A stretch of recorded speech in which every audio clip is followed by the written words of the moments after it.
Republican lawmakers at the State House could override two of the governor's vetoes. NBC4 State House reporter Natalie Fahmy joins us live to tell us just how often this happens and how the process works. Natalie?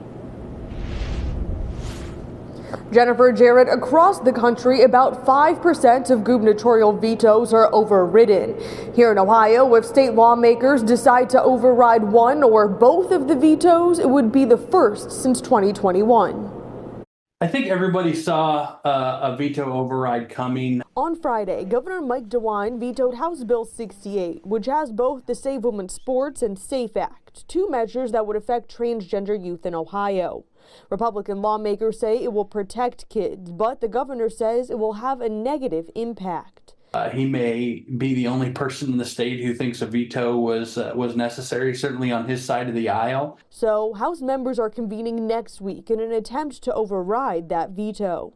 We have a very conservative legislature, and so I think that's why you see the swiftness in the legislators wanting to override the governor's veto. Since DeWine has been governor, the legislature has overrode one of his vetoes in 2021. That bill had to do with public health orders and states of emergencies. Republicans have been overwhelmingly elected to represent the people in the General Assembly, and they have a right to see through their policies. To override the veto, each chamber needs a 3/5 majority. So the House, which has 66 Republican members, needs 59 votes. The Senate, with 26 Republican members, needs 20.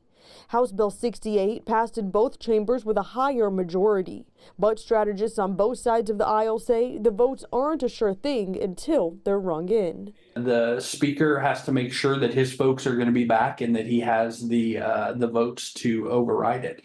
Not a definite thing, but certainly likely.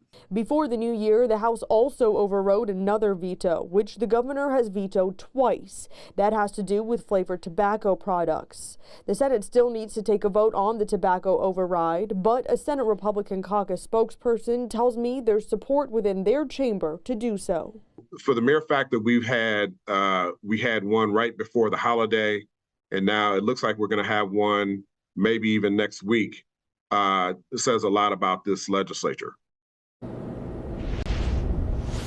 The Senate could override both vetoes in the same day. If that happens, it would be the first time since 2018 under former Governor John Kasich that more than one veto was overwritten in one day.